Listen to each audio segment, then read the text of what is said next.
আল্লাহর গোলাম ডাক দিয়া বলে নাস্তিক, বলো বলো বলো বলো তোমার চারটা প্রশ্ন কি তুমি বলে ফেলো। এবার নাস্তিক ডাক দিয়া বলে, আল্লাহর গোলাম আমার প্রথম নাম্বার প্রশ্ন হলো, এই দুনিয়ার মালিক যদি আমার আল্লাহ হয়ে থাকেন তাহলে আল্লাহকে কেন দেখা যায় না। আমার 2 নাম্বার প্রশ্ন, আল্লাহকে না দেখে বিশ্বাস করার কথা বলা হয় কেন। আমার 3 নাম্বার প্রশ্ন, জিন জাতি আগুনের তৈরি, যদি তাই হয় তাহলে আল্লাহ তাআলা আগুনের তৈরি জিনকে কিভাবে আগুন দিয়ে জ্বালাবেন।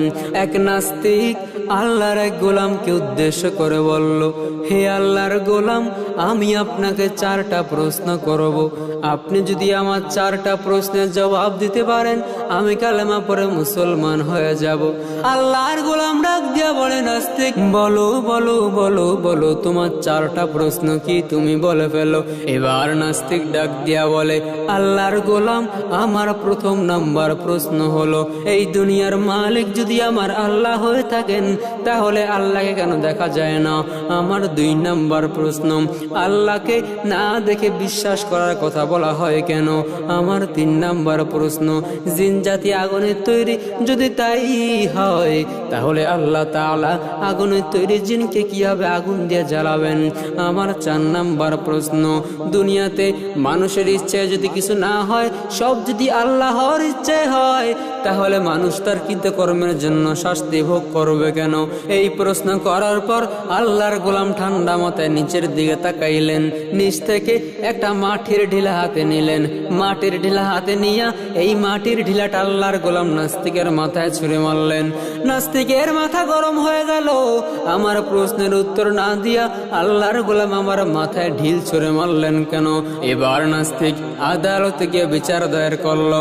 আদালত, আল্লাহর গোলাম আমার 4 প্রশ্নের জবাব না দিয়ে আমার মাথায় ঢিল ছুঁড়ে মারলেন কেন। আমার মাথা ফেটে গেছে, মাথা দিয়ে রক্তপাত হয়েছে, অনেক ব্যথা পেয়েছি। এবার আল্লাহর গোলামকে ডাকা হলো, আল্লাহর গোলাম আপনি নাস্তিকের প্রশ্নের জবাব না দিয়া নাস্তিককে আঘাত করলেন কেন, ঢিল ছুঁড়ে মারলেন কেন। আল্লাহর গোলাম ডাক দিয়া বলে, নাস্তিক তোরে আমি এই ঢিল ছুঁড়ে মেরে তোর 4টা প্রশ্নের জবাব দিয়ে দিলাম। সবাই তো অবাক হয়ে গেল, ঢিল ছুঁড়ে মেরে 4 প্রশ্নের জবাব কিভাবে দিলেন। এবার আল্লাহর গোলামকে প্রশ্ন করা হলো, আল্লাহর গোলাম 4 প্রশ্নের জবাব ঢিল ছুঁড়ে মেরে কিভাবে দিলেন। আল্লাহর গোলাম ডাক দিয়া বলে, এ নাস্তিক, তোমার প্রথম নাম্বার প্রশ্ন হলো আল্লাহকে কেন দেখা যায় না। এ নাস্তিক শুনো, আল্লাহকে কেন দেখা যায় না। এর জবাব হলো, তুমি যে বলতেছো ব্যথা পেয়েছো, এই ব্যথার অস্তিত্ব কোথায়, এই ব্যথার অস্তিত্ব কোথায়। এই ব্যথা দেখা যায় না, এই ব্যথা থাকা সত্ত্বেও যেহেতু ব্যথা বিদ্যমান না, আমার আল্লাহ তাআলা অস্তিত্বশীল থাকা সত্ত্বেও চর্ম চোখে তাকে দেখা যায় না। হ্যাঁ নাস্তিক, তোমার 2 নাম্বার প্রশ্ন হলো আল্লাহকে না দেখে বিশ্বাস করবো কেন। চোখে না দেখে যদি তুমি ব্যথার কথা বিশ্বাস করতে পারো তাহলে আমার আল্লাহকে না দেখে বিশ্বাস করলে তোমার অসুবিধা কোথায়। তোমার 3 নাম্বার প্রশ্ন হলো জিন জাতি আগুনের তৈরি, যদি তাই হয় তাহলে আল্লাহ তাআলা আগুনের তৈরি জিনকে কিভাবে আগুন দিয়া জ্বালাবেন। এ নাস্তিক শোনো, মাটির তৈরি মানুষকে যদি মাটি দ্বারা আঘাত করলে ব্যথা পাওয়া যায়। এ নাস্তিক, তুমি নিজেই তো বললা ঢিলের দ্বারা আঘাত করার কারণে, মাটির ঢিলার দ্বারা তোমার আঘাত করার কারণে তোমার মাথা ফেটে গেছে। তুমি যদি মাটির দ্বারা আঘাত করলে তোমার মাথা ফেটে তুমি কষ্ট পাইতে পারো। আমার আল্লাহর কি সেই ক্ষমতা নাই? আগুনের তৈরি জিনকে আগুনে আল্লাহ তাআলা কেন পোড়াইতে পারবেন না? মাটির তৈরি মানুষকে যদি মাটি দ্বারা আঘাত করা যায় তবে আগুনের তৈরি জিনকে কেন আগুন দিয়ে জ্বালানো যাবে না? হে নাস্তিক, তোমার 4 নাম্বার প্রশ্ন হলো আল্লাহর ইচ্ছে যদি সবকিছুই হয় তাহলে মানুষ তার কৃতকর্মের জন্য শাস্তি ভোগ করবে কেন? আল্লাহর ইচ্ছে যদি সবকিছু হয় তাহলে তোমাকে যে ঢিল মারলাম, আঘাত করলাম, এটা যদি তুমি আদালতে গিয়ে বিচার দায়ের করতে পারো, বিচার করতে পারো, কাল কিয়ামতের ময়দানে আল্লাহ তাআলা মানুষের কৃতকর্মের জন্য শাস্তি দিতে পারবে না কেন? এই 4 প্রশ্নের জবাব শুনি আল্লাহর গোলামের হাতে হাতটা রাখিয়া নাস্তিক ডাক দিয়া বলে, আল্লাহর গোলাম আমার আপনি কালেমা পড়িয়া মুসলমান বানায় দেন। আয় আল্লাহ, আমি আর জীবনে গুনাহ করব না। আয় আল্লাহ তুমি আমারে মাফ করিয়া দাও। আয় আল্লাহ আমার গুনার খবর যদি আমার মা জানে, আমার বাবা জানে, আমার ভাই জানে, আমার বোন জানে, আমার বাসার থেকে তাড়াইয়া দিবে। আয় আল্লাহ আমার গুনার খবর তুমি জানার পরও তুমি আমার খানা বন্ধ করো নাই, বাতাস বন্ধ করো নাই। আয় আল্লাহ তুমি আমার গুনার খবর জানার পরে তুমি আমার চলাফেরা বন্ধ করো নাই। আয় আল্লাহ দয়া করে তুমি আমার মাফ করিয়া দাও। আয় আল্লাহ আমি তওবা নাসুহা করতেছি, আয় আল্লাহ জীবনে গুনাহ করব না। আয় আল্লাহ তুমি ছাড়া আমার কেউ নাই। আয় আল্লাহ দয়া করে মাফ করিয়া দাও। আয় আল্লাহ গুনাহের কাছ থেকে নিরাপদ রাখ আল্লাহ। আল্লাহর গোলাম ডাক দিয়া বলে নাস্তিক বলো বলো বলো বলো তোমার চারটা প্রশ্ন কি তুমি বলে ফেলো।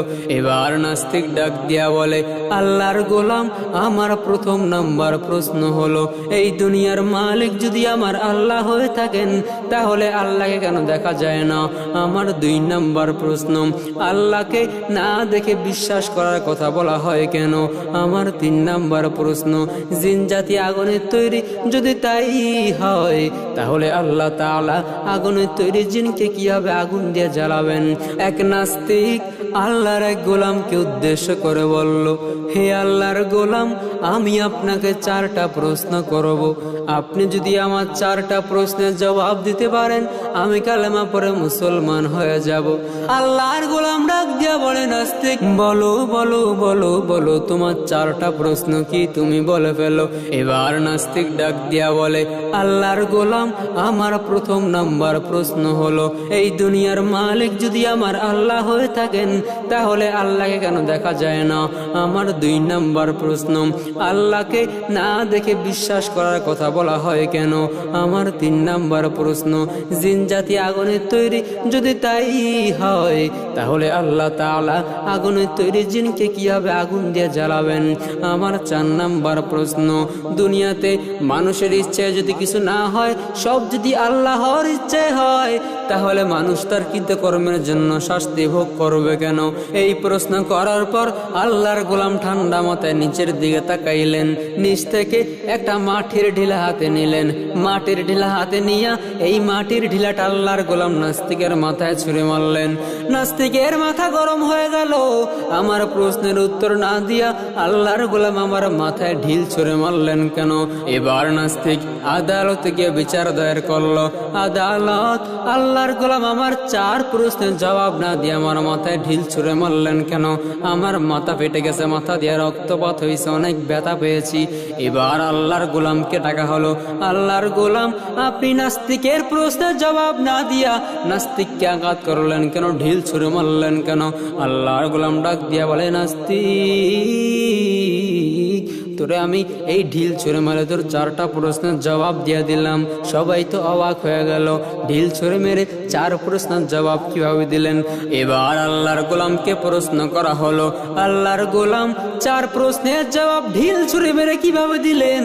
আল্লাহর গোলাম ডাক দিয়া বলে এ নাস্তিক তোমার প্রথম নাম্বার প্রশ্ন হলো আল্লাহকে কেন দেখা যায় না? এ নাস্তিক শুনো, আল্লাহকে কেন দেখা যায় না? এর জবাব হলো তুমি যে বলতেছো ব্যথা পেয়েছো, এই ব্যথার অস্তিত্ব কোথায়? এই ব্যথার অস্তিত্ব কোথায়? এই ব্যথা দেখা যায় না। এই ব্যথা থাকা সত্ত্বেও যেহেতু ব্যথা বিদ্যমান না, আমার আল্লাহ তাআলা অস্তিত্বশীল থাকা সত্ত্বেও চর্ম চোখে তাকে দেখা যায় না। হে নাস্তিক তোমার 2 নাম্বার প্রশ্ন হলো আল্লাহকে না দেখে বিশ্বাস করব কেন? চোখে না দেখে যদি তুমি ব্যথার কথা বিশ্বাস করতে পারো তাহলে আমার আল্লাহকে না দেখে বিশ্বাস করলে তোমার অসুবিধা কোথায়? তোমার 3 নাম্বার প্রশ্ন হলো জিন জাতি আগুনের তৈরি যদি তাই হয় তাহলে আল্লাহ তাআলা আগুনের তৈরি জিনকে কিভাবে আগুন দিয়া জ্বালাবেন? এ নাস্তিক শোনো, মাটির তৈরি মানুষকে যদি মাটি দ্বারা আঘাত করলে ব্যথা পাওয়া যায়। এ নাস্তিক, তুমি নিজেই তো বললা ঢিলের দ্বারা আঘাত করার কারণে, মাটির ঢিলার দ্বারা তোমার আঘাত করার কারণে তোমার মাথা ফেটে গেছে। তুমি যদি মাটির দ্বারা আঘাত করলে তোমার মাথা ফেটে তুমি কষ্ট পাইতে পারো, আমার আল্লাহর কি সেই ক্ষমতা নাই? আগুনের তৈরি জিনকে আগুনে আল্লাহ তাআলা কেন পোড়াইতে পারবেন না? মাটির তৈরি মানুষকে যদি মাটি দ্বারা আঘাত করা যায়, তবে আগুনের তৈরি জিনকে কেন আগুন দিয়ে জ্বালানো যাবে না? হে নাস্তিক, তোমার 4 নাম্বার প্রশ্ন হলো, আল্লাহর ইচ্ছে যদি সবকিছুই হয়, তাহলে মানুষ তার কৃতকর্মের জন্য শাস্তি ভোগ করবে কেন? আল্লাহর ইচ্ছে যদি সবকিছু হয়, তাহলে তোমাকে যে ঢিল মারলাম, আঘাত করলাম, এটা যদি তুমি আদালতে গিয়ে বিচার দায়ের করতে পারো, বিচার করতে পারো, কাল কিয়ামতের ময়দানে আল্লাহ তাআলা মানুষের কৃতকর্মের জন্য শাস্তি দিতে পারবে না কেন? এই 4 প্রশ্নের জবাব শুনি আল্লাহর গোলামের হাতে হাতটা রাখিয়া নাস্তিক ডাক দিয়া বলে, আল্লাহর গোলাম, আমার আপনি কালেমা পড়িয়া মুসলমান বানায় দেন। আয় আল্লাহ, আমি আর জীবনে গুনাহ করব না। আয় আল্লাহ, তুমি আমারে মাফ করিয়া দাও। আয় আল্লাহ, আমার গুনার খবর যদি আমার মা জানে, আমার বাবা জানে, আমার ভাই জানে, আমার বোন জানে, আমার বাসার থেকে তাড়াইয়া দিবে। আয় আল্লাহ, আমার গুনার খবর তুমি জানার পরে তুমি আমার খানা বন্ধ করো নাই, বাতাস বন্ধ করো নাই। আয় আল্লাহ, তুমি আমার গুনার খবর জানার পরে তুমি আমার চলাফেরা বন্ধ করো নাই। আয় আল্লাহ, দয়া করে তুমি আমার মাফ করিয়া দাও। আয় আল্লাহ, আমি তওবা নাসুহা করতেছি। আয় আল্লাহ, জীবনে গুনাহ করব না। আয় আল্লাহ, তুমি ছাড়া আমার কেউ নাই। আয় আল্লাহ, দয়া করে মাফ করিয়া দাও। আয় আল্লাহ, গুনাহের কাছ থেকে নিরাপদ রাখ আল্লাহ।